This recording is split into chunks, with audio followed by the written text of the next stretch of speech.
아이폰 15 프로와 프로 맥스는 기존의 아이폰과 다르게 이렇게 무음 스위치가 있어야 될 위치에 동작 버튼이라는 것이 달려 있습니다. 기본적으로는 무음 스위치와 똑같은 기능을 하도록 설정이 되어 있지만 이렇게 설정 앱에 들어가서 쭉 내려서 동작 버튼 기능을 설정을 할 수 있도록 되어 있습니다.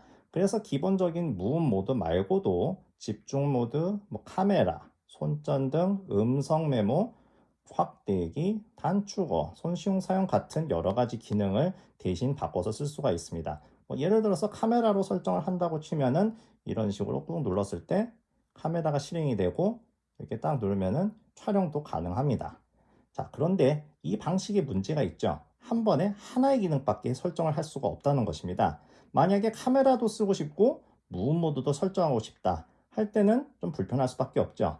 그런데 다행히 이러한 한계를 극복할 수 있는 방법이 하나 있습니다. 바로 여기 있는 단축어 기능을 활용하면 되는 것인데요. 그냥 단축어를 하나만 설정을 하는 것이 아니라 여러 개의 단축어를 한꺼번에 호출을 할 수 있도록 만들면 됩니다. 자, 그 방법을 어떻게 하는지 제가 이제 한번 보여드리도록 하겠습니다. 먼저 단축어 앱을 실행시켜 준비를 해봅시다. 상단의 왼쪽 화살표를 눌러 한 단계 앞 화면으로 간 뒤 상단 오른쪽에 폴더 아이콘을 눌러 새로운 단축어 폴더를 만들겠습니다. 이름은 아무렇게 해도 상관없지만 여기서는 동작 버튼용 단축어라고 짓겠습니다. 적당한 아이콘까지 설정하고 추가 버튼을 누르면 폴더 항목에 나타납니다. 새로 만든 폴더를 선택한 다음 상단 오른쪽에 더하기 아이콘을 눌러 새로운 단축어를 만들어 봅시다.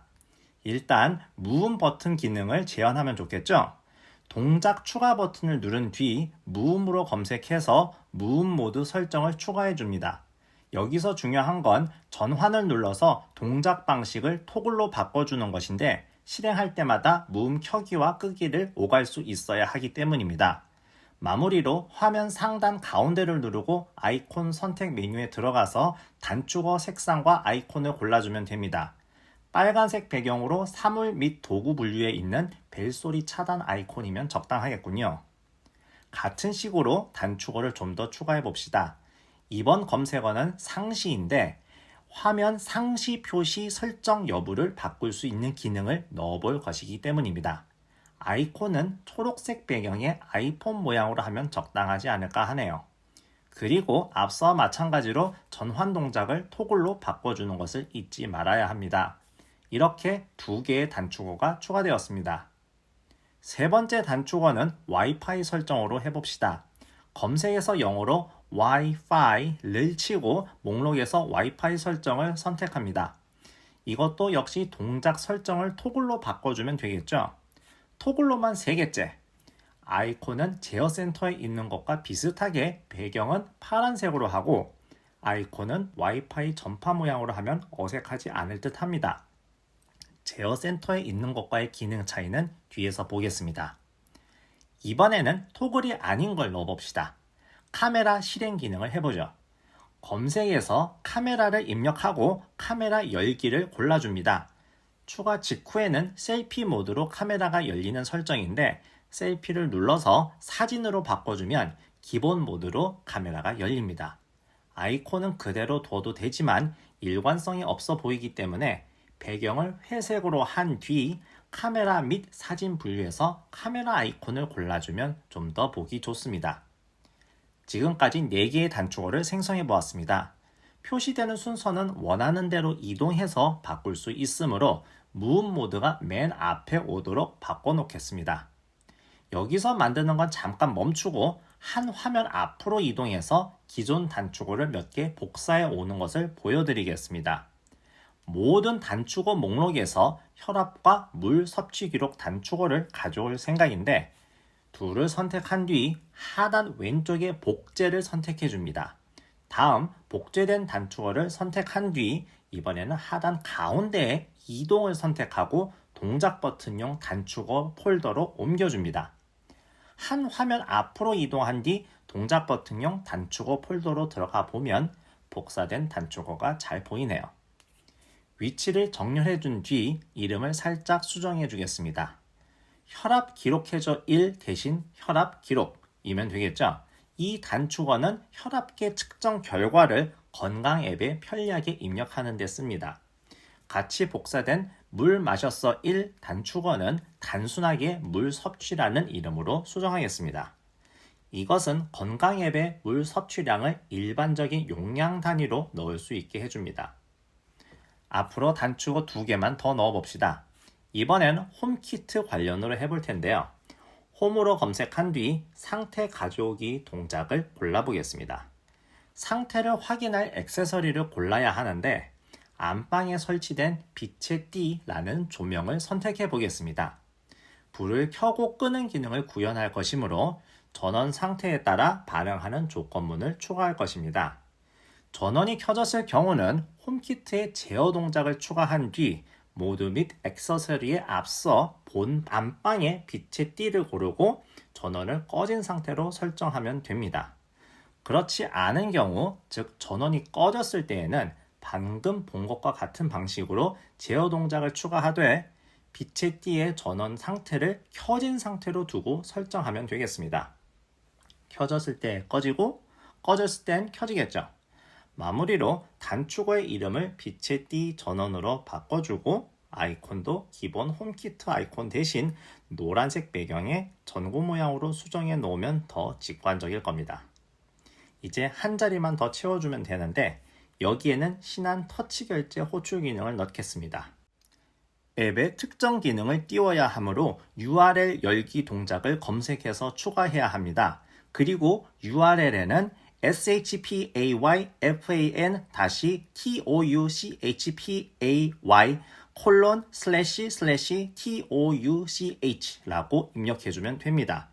단축어 이름은 신한 터치 결제로 수정해주고 아이콘은 사파리 아이콘 대신 보라색 배경의 신용카드로 바꿔주면 훨씬 잘 어울리겠군요. 이제 8개의 단축어 설정이 모두 끝났습니다. 그럼 단축어 앱을 닫고 설정 앱으로 들어가서 동작 버튼 설정을 바꿔봅시다. 버튼을 눌렀을 때 호출할 기능을 단축어로 바꾸고 단축어 선택을 누른 뒤 중간에 나의 단축어 항목 중 첫 번째인 폴더 보기를 선택합니다. 그리고 이어서 동작 버튼용 단축어를 지정하면 모든 준비가 끝납니다. 동작 버튼에 8가지 기능이 할당된 것이죠. 자, 이제 제대로 작동하는지 한번 봅시다. 자, 이쪽에 있는 버튼을 이렇게 뚝 누르면은 이런 식으로 8개의 단축어가 표시되는 것을 확인할 수가 있죠. 그럼 여기 있는 무음 모드 설정을 누르면 벨소리가 다시 켜지고 다시 눌러서 누르면은 다시 꺼지는 것을 볼 수가 있습니다. 이게 제대로 작동하는지 한번 확인을 해보죠. 여기서 무음 모드에서 소리가 안 나는 앱이 있는데 예를 들어서 이렇게 하면은 지금 소리가 나야 되는데 안 나죠. 자, 이거를 좀 바꾸면은 소리가 나고 다시 해서 하면은 소리가 안 나는 걸 볼 수가 있습니다. 그러니까 무음 모드 설정이 이것으로 제대로 되는 걸 볼 수가 있죠. 다른 기능도 한번 살펴보도록 하죠. 화면 상시 표시 설정을 사용하면 어떻게 차이가 나는지 한번 봅시다. 이거를 선택을 하면은 화면을 껐을 경우에 완전히 꺼지는 걸 볼 수가 있죠. 다시 이걸 눌러서 이거를 선택을 하면은 꺼도 이렇게 화면이 계속 표시해야 되는 걸 볼 수가 있죠. 다시 한번 볼까요? 그래서 이걸 켜면은 화면이 완전히 꺼지고 이거를 활성화하면은 화면이 계속 켜져 있는 것을 볼 수가 있습니다. 자, 그러면은 다른 것도 한번 보도록 하죠. 다음은 카메라 열기 단축어를 실행해 봅시다. 별 문제 없이 카메라 앱이 나타나는군요. 와이파이 설정을 눌러보면 어떻게 될까요? 예상대로 와이파이가 꺼집니다. 제어센터에서 껐다면 공유기 접속만 중단이 되지만 이 방법은 와이파이를 완전히 끄게 됩니다. 다시 와이파이 단축어를 눌러봅시다. 이제는 다시 와이파이가 활성화된 것을 보실 수 있습니다. 건강 기록도 잘 되는지 봅시다. 혈압 기록을 선택하면 수축기 혈압과 이완기 혈압 수치를 입력할 수 있습니다. 건강 앱에 들어가서 심장 항목을 살펴보면 새로 입력한 수치가 보입니다. 시간 단위 기록을 보면 더 확실하죠. 이어서 물을 마시는 것도 기록해 봅시다. 단축어를 누르고 60ml를 마셨다고 해봅시다. 앞서와 같이 건강 앱으로 들어간 뒤 물 항목을 살펴보면 방금 입력한 기록이 1일 기록 화면에서 확인되고 있습니다. 다음은 신한 터치 결제를 시도해 보겠습니다. 허용 여부를 묻는 창은 맨 처음에만 나타나므로 허용을 누르고 넘어갑니다. 페이스 아이디 인식이 진행된 뒤 터치 결제가 정상적으로 실행되네요. 애플페이가 안 되는 곳에서는 여전히 요긴하게 사용할 수 있겠습니다. 마지막으로 홈킷 제어 기능을 살펴보겠습니다. 이렇게 저희 방에는 조명이 설치가 되어 있는데 이것을 홈킷으로 제어를 할 수가 있습니다. 그럼 한번 어떻게 되는지 보여드리죠. 이렇게 누르고 빛의 띠를 눌러보면은 이런 식으로 조명이 켜지는 걸 볼 수가 있죠. 마찬가지로 같은 버튼을 다시 한번 눌러주면은 이렇게 조명이 꺼지는 것을 볼 수가 있습니다. 이렇게 토글식으로 해서 설정을 해놨기 때문에 원하는 대로 언제든지 켰다가 껐다가를 반복을 할 수가 있죠. 예, 이렇게 지금까지 여기에 나와 있는 8가지 기능이 모두 잘 작동되는 것을 보여드렸습니다. 여러분도 이 영상을 참고하셔서 본인이 원하는 8가지 기능을 여기다 설정을 해서 동작 버튼의 기능이 하나로 한정되지 않고 여러 가지로 이렇게 활용이 될 수 있도록 해보는 게 어떨까요? 그러면은 참고가 되셨길 바랍니다. 감사합니다.